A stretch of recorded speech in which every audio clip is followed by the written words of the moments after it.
Grabe siya. O grabe gino eh. Ngilangig yung kay huna-hunaon ang nahimo ni Gina ngadto sa iyang mga ginikanan. Ilabi na yun ngadto sa iyang amahan nga si Grigo. Naluhoy ko sa iyang papa. Basta man pod kali ko, naluoy pod ko kay namatay sa iyang kamaldita. Ipalaw na siya sa tiro lalapansoy. Bitaw, maukyut lo, ipalaw, blue. Asa maganda ko yung... Si Miko kay... Bad ka siya. Ilawag sila sa tiro. Pero lo, dahil pa sa lo. Nganong niingon man ang mama nga dili ko nun nila anak si Gina. Ito nga na sa alo. Lo. Ningon bitaw to yung mama Laura. Kingano dito, Lo? Ay na paghilak prediksi ko. Lagot Kadali ko. buhilak mo ka. Sumpayan ako kung asoy ha. Paminaw mo. Lolo, Ponso. Naagyod ka mo'y makuha nga maayong mga pagtulunan. Sa ako nang giasoy kaninyo nga atol sa haya ni Grigo, miduol aron mo pa subo si Melchor nga amahan ni Miko. Apan usa ka bugat kayong pung ang gibuhian ni Laura. Dili kuno anak nila ni Grigo si Gina.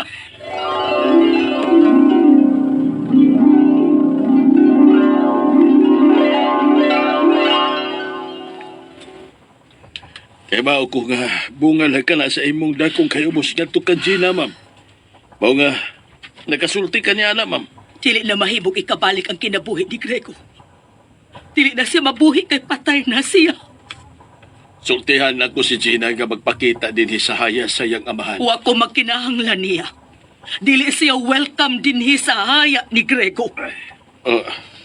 Ipaabot niya palihog kining gisulti ko, Sir Melchor. Ug dili gyud siya magpakasayop ug pakita dinhi. Ma'am Laura, Siya ang nakaingon nga sayo nga nawa na ko ang buutan kong bana. Gitunglo ko siya, salbahe siya, paniyaga siya.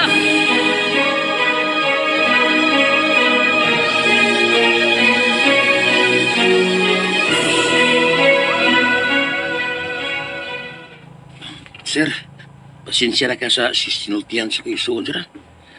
Saon nga, lisod pa man kayo ang pagdawat niya sa nitapos yung bala, sir. igsuon ka ni Ma'am Laura? Oh, iya kumangon, sir. O ako sa mga ilang driver. Uyuan ka di ay ni Gina? Oh, sir. Uyuan ko suway batasan ng babae. Ug hinaot nga matarong na yung kinabuhi. Karoon nga gisarikwe na siya ni Ate Laura.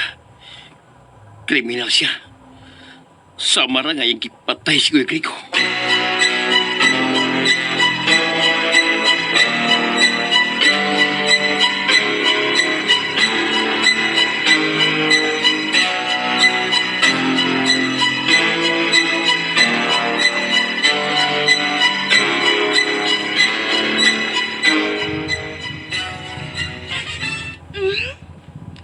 Mao ba? So what? Baliwa lang nimo nga dili ka welcome sa haya sa imong amahan tungod kay gisalikway ka na sa imong inahan? Yes, Tito. Tungod kay way sila ayaw nga pagkaginikanan. Unsa? Pero mga ginikanan nimo sila, Gina. Ay ipamugos kan Gina. Nga dili niya kayong dawaton, Papa Melchor. Ayaw pa. Mao day nga gisalikway ka sa imong inahan. Kay una ka man day nga misalikway nila isip imo mga ginikanan. Tito Melchor, Pa, Mas nitahon maging ka sa namatay nimong yaya kaysa imong mga ginikanan. Karon mangutana ko nimo. unsa ka na Tito Melchor? Unsa?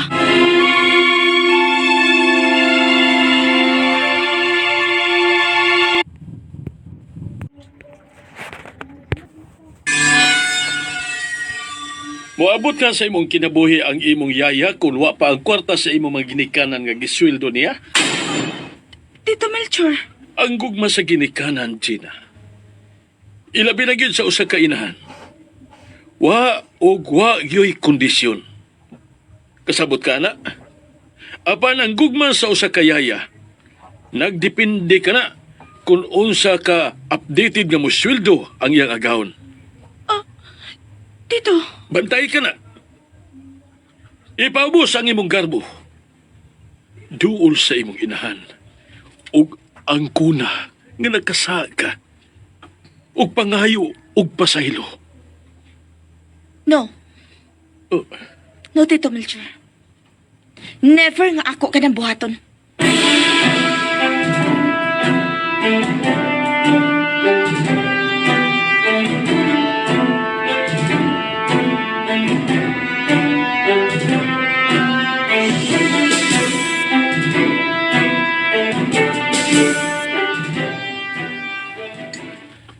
Pasensya na ka ni Papa Melchor, ha?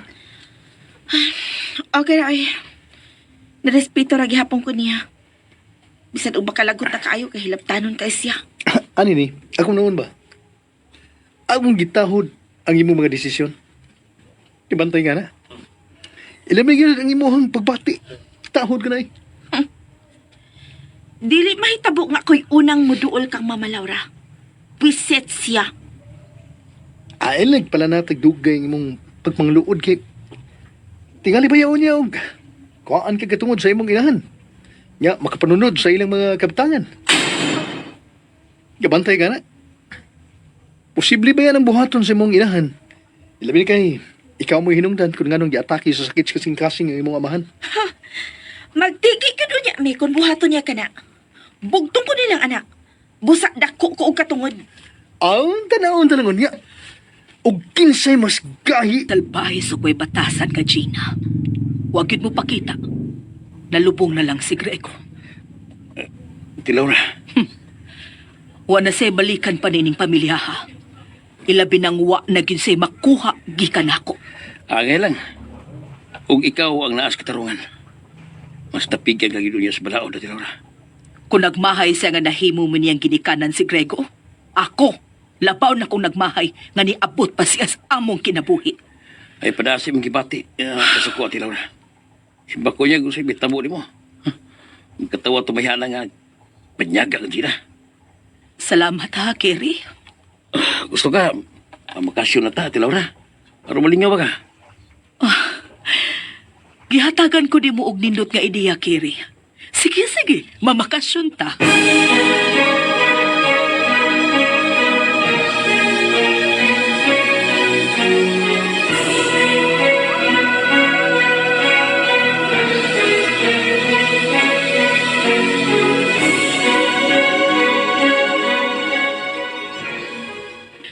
Unsay tuyo ni mo nako, Ma'am Laura?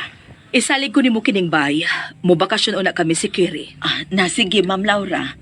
Og salamat sa imong pagsalig nako, Ma'am. Basta kay ayaw gid pasudla din si Gina, ha? Oo, Ma'am. Dili ka maglisod sa pagpugong niya kay permanente na kanang shifting sa security guard dinhi sa my gate. Maayo hinuon, Ma'am Laura.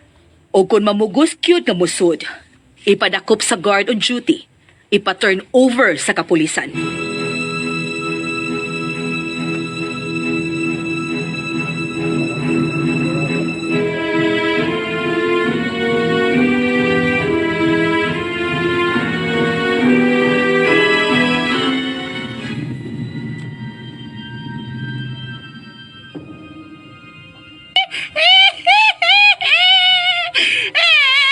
Nangisog na yun ang inahan sa salbahis nga batanong babay.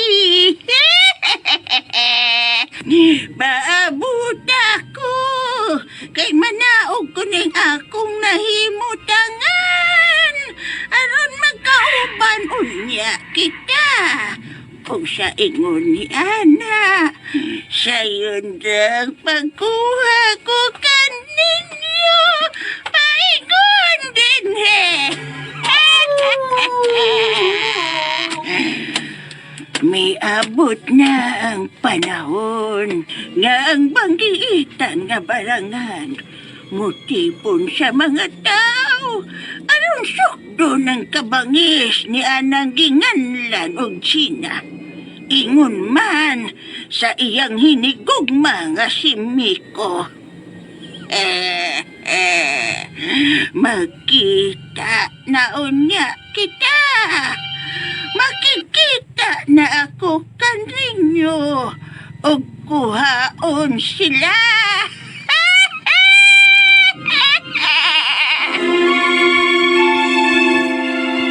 Hello guys, good evening. May pag-abot na po guys, gikan ng umpra. Nang umpra ko gikan guys, gabi nakaabot.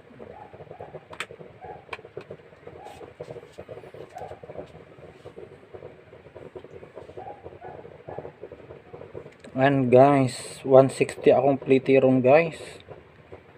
Back and forth no?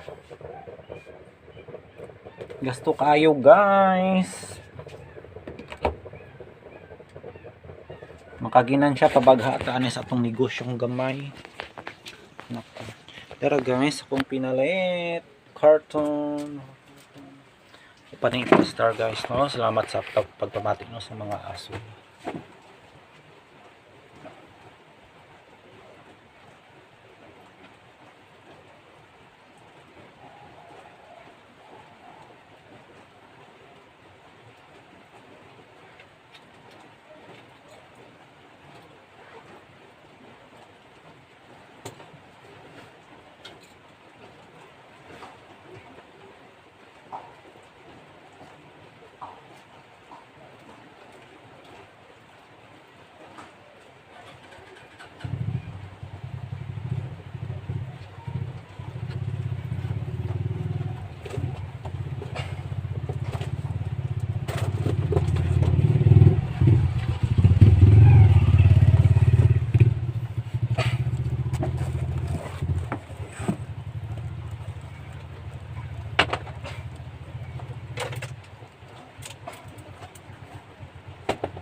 Bluetooth mode.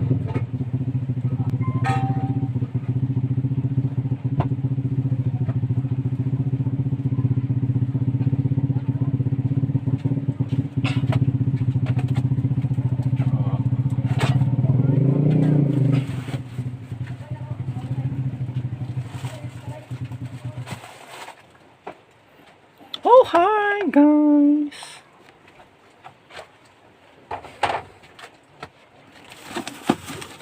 Plaster po guys, akong mga pinalit, no?